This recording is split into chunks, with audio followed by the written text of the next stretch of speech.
You know, most times I make videos and I try to make people understand that the internet is watching, the world is watching. So the information has it now that according to Ghana Boy, and of course he was reading from the news, they've actually teamed up with Ghanaians to send illegal immigrants away from their country. It's more like Nigerians, they've brought back the ECOWAS rule, which states that you have stipulated month to stay in any country and then you return back. Especially when you don't have the resident permit of that country and of course necessary papers, you have just few more months in that country before leaving. I'm going to quickly take you guys through the videos that is trending right now. It's more like Nigerians, they're beginning to sit up. They're beginning to wake up. They're beginning to wake up to reality. In as much as people condemn us and chase us away from their countries, there are still a lot of foreigners residing and doing their businesses in Nigeria. So it's a wake-up call for Nigeria and Nigerians. What do you think about this video? Let's quickly take it down to the videos that is blowing up right now on social medias. And as always, we're going to have a deep conversation at the end of the video. Watch these videos. Guys, everybody come and listen to news. Let me hear you say news. Fresh breaking news from DW Africa. Guys, this is there, legit. DW just today. The Nigeria Immigration Service. Nigeria, and it reads, let me read direct from DW Africa.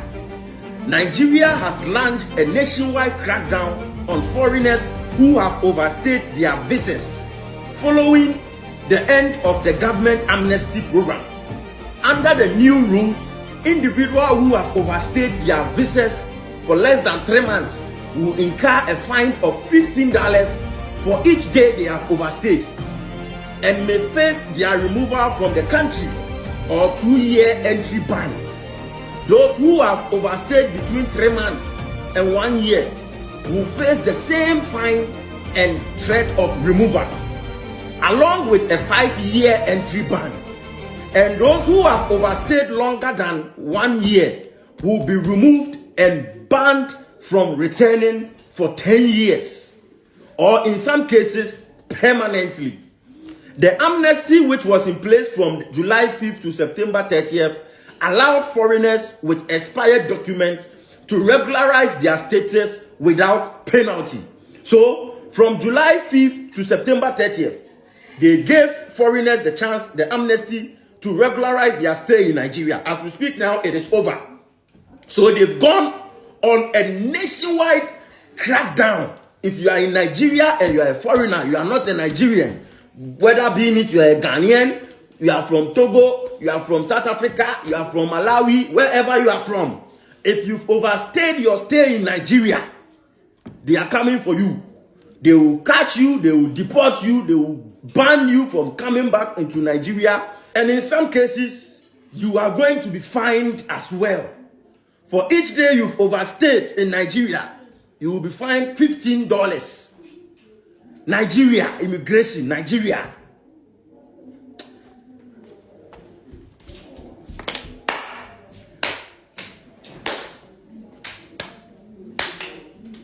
ECOWAS. We are, there's no foreigner. Nobody, no black man is a foreigner in another foreigner, another black man. Xenophobia. Now to Ogun State, where the Nigerian Immigration Service says it has arrested 376 illegal immigrants involved in fraudulent activities at different levels, defrauding innocent residents. NIS Controller of Ogun Command, Muhammad Kadri, said the suspects were arrested at their hideouts during a joint raid by officers of the service and Zone A headquarters in the suburbs of Lambe and Junwakute areas of the state, following credible intelligence. He said their profiling revealed that 334 of them are Cameroonian, 27 Ghanaians, 1 Togolese, and 26 Beninois citizens.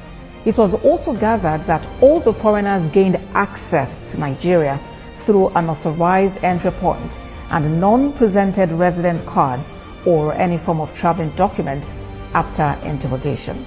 Yes, Hassan Ayariga was signed a can who bio. Dear Hassan was signed a can who bio. Wakan who because of Igbo chief in Ghana and Hassan Ayariga so on the honor. Has said and painful ben, yes, sir, about Frasi or Manamami na Bentua empire to that. And in way and summer ecoso a Ghana to see between Igbo chief in Ghana and Hassan Ayariga who semna Hassan Ababio. Then you know you said Nanka 21st of September Igbo King by an Adrianka Obe celebrity yam festival a encry. ni nyina mu no eye nkran eye municipal assembly no de eye kokobo ekoman kese pa ama ono so ama Hassan Ayarga so bo no koko ni nyina mu no sa na otie otenkwanchen ba bi na otie nsema ekoso nyina no ti after the say otie nsem na ekoso eye pressure na eba no so nti no ema no wantimi anye eye ne yam festival no eno na oba abonten ode press ba ya na say obetena ne social media so beto ayampia ema Ghana for especially eye Hassan Ayarga ne eye Gan eye municipal assembly no say ono de obi antimi nya ne hwe na mum wa suspend eye ne yam festival no until further notice. Where is he going to celebrate the Yam Festival? Until further notice. There won't be any place here obetimi a celebrity ne Yam Festival no. Anything we kokoba Hassan Ayarga ne municipal Accra Municipal Assembly no wonso whatever no. Anything wantimi ama ne Yam Festival amaso eno na obedwa nanum kikan sembebre na Hassan Ayarga so okay sanity there yate why Ghana for ye coward ye ne kukudru sembebre na okaye because wabetena obi kruso osimeye we esi ya ma onye chinchia so beye ono achi no atemdidie nsema ye bufusem na stele na no okahye oman no eno na Hassan Ayarga so ontena ho manfofo ena ne kwaye eniti wama no date ya so wanhwe ya sa date no enso no na ono wanhwe ya mfiri Ghana Ghana beboa no ama wadwene firi ho eniti wama no date ya 17th of October bosumia ye besimu no October 17th no say up to that time no na say Igbo chief no ondwane mfiri Ghana ono abebo modi ama Igbo king ono atimi asesa na niama akogana wei nsama Hassan Ayarga so aba yeso ama ye ahotoso ama ye anije se ye hope se sa mre no nso no sa date no nso no na ye hwe se aso Hassan Ayarga ene Igbo chief no which is which and who is who why ene betimi ne yonko why ene betimi ne yonko aka fam we ye nsama abetodwa orofo no mri ba bi obi ano me de ema Hassan Ayarga versus Igbo chief in Ghana today who is today and who is Hassan Ayarga. These are the things that echo to see. The battle is on the ground. And where someone about to tell you can watch them to see. And on the 17th of October, no, we are hoping say Hassan Ayarga ni order na can be ano. We are hoping say Ghana for Edda what Tinyada, Ghana for what one, Ghana for LJ we pay because they say Omana could do stage beer or down. Omana could do stage beer or how na manie to be a nipa FM Ghana no 7 previous film because yen a lot for yen Nigeria for no omwaji Ghana boss to see or film but be could be every corner in Ghana. There is a lot of story going on, especially Ashawo business. I tear to say Ghana to see because but be an nipa ensusu senka Ashawo ebedru Ghana to see ano say atraho aboso memo video bi anasema ye audio fufuro e dia ma amawa hu se nsema me ka no no kre anase enye no kre but be me ko do wura ya me hu se the Nigeria for e bo Ashawo Ghana no wura be ho oropa stay tuned for the next video. My name is Tijabe. On a bit like, share, comment, and let's go forward. Igbo king on the 17th of October. He must be deported to Nigeria. Thank you. Hey, my sister, good morning. Oh, good morning. See, they have demolished my house. I was in the hospital. They just called me that they have started demolishing our house. They are demolishing the... Every time buildings are demolished in Lagos, Igbos are usually the ones that cries the most. Between the end of 2023 to the end of 2024, the Lagos state government have demolished approximately 1,500 buildings. Just about 5% of these buildings also are buildings that are in distressed condition. Some of them are between 80 to 95% completed. Some of them are new buildings that have been completed not too long ago. And each time these buildings are demolished, Igbos are usually the ones that cries out. And it is not possible that all the demolished buildings belongs to only the Igbos. I believe most of those buildings actually belongs to the Yorubas. Mind you, I believe that the Lagos state government have genuine reason for demolishing those buildings. But the reason why the Yorubas are defending the actions of the state government is what I don't understand, regardless of the reason. Why is it that the Yorubas are not crying with the Igbos every time buildings are demolished? Is it that the Igbos are the only ones building houses in Lagos, or the Lagos state government is intentionally demolishing Igbo buildings and spare that of Yorubas? Neither of these two is possible. There is no way anybody can convince me Igbos are the only ones that build houses in Lagos. And it is not possible the Lagos state government single out Igbo-owned properties for demolition. It is not possible. The only thing that makes sense to me is that all the divisive ethnic politics happening in Lagos State of late is geared towards silencing the Yorubas against crying out with the Igbos each time there is mass demolition in Lagos State. Even though I have defended the Lagos State government on several occasions, there is no gainsaying the fact the Lagos State government has been playing very divisive ethnic politics in Lagos. And I have always thought that they are trying to respond to what happened in 2023 election.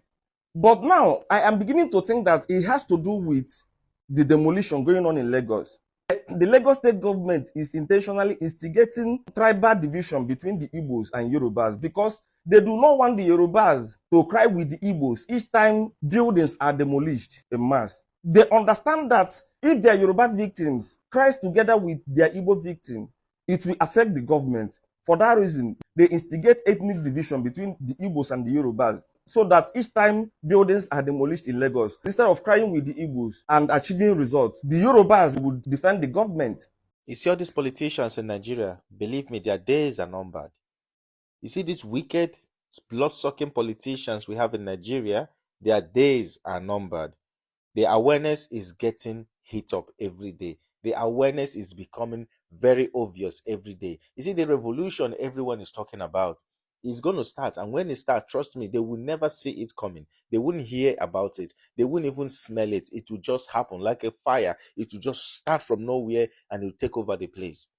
You see all these politicians, trust me, believe me today that their days are numbered. You see the way we are talking about it today, 10 years ago, we were not talking like this. 15 years ago, the kind of awareness everybody's creating today, we were not creating it. Yes, I know there are still few lapses here and there. One or two people are still lagging behind, but believe you me, you see the revolution we are all crying for is very, very close. We are very close in getting that revolution. The days of these wicked politicians in Nigeria are numbered. The biggest fallacy of the 21st century is that Ghana is better than Nigeria. And I don't know how Ghanaians, as shallow as they are, manage to convince so many Nigerians that Ghana is better than Nigeria. How? It is people like this that I can assure you that majority of Nigerians suffer from imbecility. It is people like this. You know, this is an evidence to the stipulation I'd made for a very long time. I've given evidences, including write-ups that were made by psychiatrists that came and conducted a research in Nigeria, stating emphatically that 3 out of 4 Nigerians suffer from mental disorder. And that is clear imbecility, in case you don't know. It is people like this. Now, this guy opened his mouth and spoke against Ghana. He said that the biggest delusion is in thinking that Ghana is anywhere near Nigeria. And here are his points. Some of the few points he actually mentioned. He spoke about Nigerian artists going around the world making millions while Ghanaians are busy complaining. That's number 1. Number 2, he spoke about the Nigerian banks operating in Ghana. The Nigerian banks operating in Ghana. Number 3, he stated that aside Accra and Kumasi, there is no other state that is developed in Ghana more than his state, Anambra State. Take note, this guy is from Anambra. This fool is from Anambra. Take note. Now, he stated emphatically that Ghanaians have 24 hours power supply but do not produce anything. Then he spoke about the Ghanaian Act established that had given rise to their criminality. Criminality. A Nigerian opened his mouth and talked about criminality. If anybody, I want to plead with this, if anybody please knows this guy's page, send my video to him. I want to establish a verbal war with him. And anybody that you know is a Nigerian content creator that dares to raise his mouth against Ghanaians, just tag him to me. Please tag that video to me. I'll listen to it and let me start sending wars to them. What to tell them? It's not a problem. You know, in responding to this, you know, in criminology, when a person makes a statement, first of all, before you respond to the person, you must have to assess the person. That's what we have to do. We must have to assess the person in a bit to understanding whether this person is eligible or ineligible to be responded to. We must first have to assess the person. That's what I do. Now, in assessing this person, when you look at him, first of all, let me not start. It's a natural thing when we say that Nigerians mostly look like criminals, because in their looks they have deformity. And this time around, I'm not talking about deformity in his mouth, just like the other person that had a criminal escapade and his mouth was destroyed owing to his criminal activity, and he came to give us the impression that it was an accident, whereas it was a criminal escapade that moved his mouth that way. He needs a surgery. Now continuing, when you take a good look at this person, you don't have to take a good look at this person. You see that this person is outrightly deformed. looking dirty in all his appearances, eyes red like he smokes weed, like fire is popping out of his eye, and he finds it so hard. You know, one thing that is very, very peculiar with these people, they find it so hard to express themselves in English. And that is why I've always stated this, and I have always established this stipulation and stand to be corrected, that English language may not be a test of intelligence. But you see, English language, when a person embraces English language, that is a signal and evidence in proving that this person has a lower measure of criminality. Your ability to grasp English language tells a whole lot about your criminality level. It so means that if you find it really hard to express yourself in English language, you have a criminal tendency. It is only criminal tendency that tends to down-tune your ability to grasp English language. I'm telling you the truth without a shadow of doubt. I'm telling you. So when you look at this guy, you find that, listen to that video, you find out that he finds it so difficult to express himself English-wise. A person from Anambra State spoke about criminality. Anambra State, where the hallmark of criminality is. You see, all this criminality that you see Nigerians purporting in every other part of the world, they are people from the Igbo tribe, mainly from Anambra State. Now let me start addressing this guy. You have artists that make money all around the world, but their preference of stay and relaxation is in Ghana, not in your Nigeria. How shameless can you be? How shameless can you be? These people suffer from a high level of imbecility and Down syndrome, clearly. Now you want to talk about banks from Nigeria. Do banks in Nigeria, is it the evidence of a developed society? Banks in Nigeria, is that the evidence of a developed society? Because we don't see anybody that dares come to Nigeria. Nobody cares come to Nigeria. And as a matter of fact, a lot of banks that were created or are owned or proprietary by Nigerians are moving to other parts of African countries because of their safety. A lot of them are running away because of their safety. So what are you saying? You're talking about development in Accra and Kumasi. What is development? What is development other than security and peace? What is development? No, every state in Nigeria is developed as is stated. But every Nigerian is running away from that developed state. Every Nigerian, except you don't have an opportunity to jabber, except you don't have an opportunity to migrate, except you don't have the money to migrate. Once you have the money or the opportunity to migrate, everyone is leaving. I work in a hospital. Go and look at all doctors, all bankers. Everyone is leaving. Everyone is relocating. The developed society, indeed. Now look at this very psychological warfare. You talk about 24-hour supply, 24 hours electrical supply, but they don't produce anything. First of all, has Nigeria been able to establish 24-hour power supply? Let us start from establishing 24-hour power supply before we talk about production. Because when it comes to production, look at it, it's so disdainful when a Nigerian opens his mouth to talk to people about production. Nigeria is the highest consuming nation in the whole world, and they are the least productive nation in the whole world. Nigeria produces nothing. Then they sandwiched it with criminality, they sandwiched it with corruption. And a Nigerian, someone from Anambra State, the den of criminals, opened his mouth. The den of money ritualists, the den of kidnappers, opened his mouth to tell people about criminality. Anambra State, people that their criminality is so high that it gives them this difficulty in pronouncing things very properly. They have problems with pronouncing R and L properly. That is how much criminality had smeared into their body.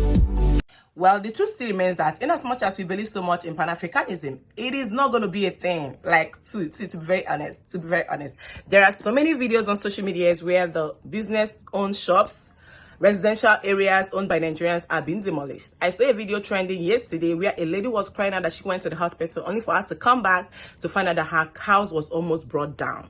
So we are always coming on social media to call certain countries, South Africans, Ghanaians, xenophobic in nature. But what are we doing even to our own Nigerians? So simply because I'm Igbo, I shouldn't be friends with Yoruba. Is that what you guys are telling me? Simply because I'm an Igbo person, I don't have rights to build a house in Lagos. Because even as much as this whole thing has been going on, even the likes of Pete Obi, aspiring presidential candidate, visited Nigeria, visited the Lagos where they were demolishing these houses. He could not find any solid reasons why these guys were doing what they were doing. He could not find any reason why the houses were being demolished in Lagos, simply because they belong to the Igbos. Like, make it make sense. But you guys are always crying out on social media massively all the time, condemning some countries and also complain that these guys are after you, whereas you guys don't even have that love and unity amongst yourself. But then you guys want to be shown that I believe that charity starts at home. Like, make it make sense. Charity starts at home. I can't give you what I don't have. If I don't have peace, I can't give you peace. If I don't have joy, I can't give you joy. It's just that simple. So let's just try to check the energy, work more on ourselves first before coming out on social media to condemn other people that condemn us. Let's take it down to the everything this guy said. I believe right now, let Nigerians sit up. In as much as USA, they don't want us anymore. They don't want us anymore. Ghana, they don't want Nigerians anymore. South Africa, they don't want, no country wants Nigeria. Dubai, China, everybody's sending Nigerians away. Don't you think it's right time we start sending people away? I want you guys to know for fact that we have so many people living in Nigeria, foreigners living in Nigeria. In as much as Nigeria stands to be termed the most unsafe country, the most country with bad economy, we still have a lot of people making their money in Nigeria. Let's take it down to the minute job people do here. You can randomly enter bikes, and those people driving those bikes are from Chad, Libya. Yes, we have Togolese. We have a lot of them driving bikes in Nigeria. Let's take it down to the minor tailors and all that, people doing like crafts and all that. We have a lot of Ghanaians doing it in Nigeria. We even have Ghanaians doing businesses in Nigeria. We have even Chinese people working here, Indians working. They have a lot of things going on here. I don't know if you guys saw a video where a shop in Lagos, Indian shop in Lagos, it got roasted down or burnt down because they weren't allowing Nigerians to shop in that shop, in that supermarket. If that makes sense. Can you imagine? It has gotten to the extent that even Indians owns, I'll be Chinese or something like that, I can't remember, in Abuja, now owns their own special shops, special supermarkets in Nigeria. So now let's ask you a question. If you guys claim that we don't have all these people living in Nigeria, so then who are those shops for? The bitter truth remains that we have a lot of foreigners in Nigeria. A whole lot of them. So I believe that maybe we can just sit up. Maybe we can copy from Ghanaians, because we know that on a daily basis, these guys, they've been updating their rules and regulations. They've been updating their norms. They've been like they start up. They've been doing a lot of things to make their country better. So I believe that it is right time we sit up. It's the right time we start working on our own papers, enforcing our own ECOWAS rule.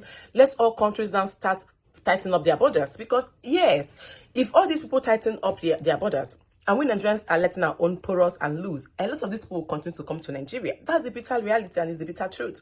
If we don't tighten up our borders just the way, if these guys continue, like let's say Ghanaians, South Africans tighten up their borders, what is going to happen to Nigerians? All these people that are chasing out, they will all come here.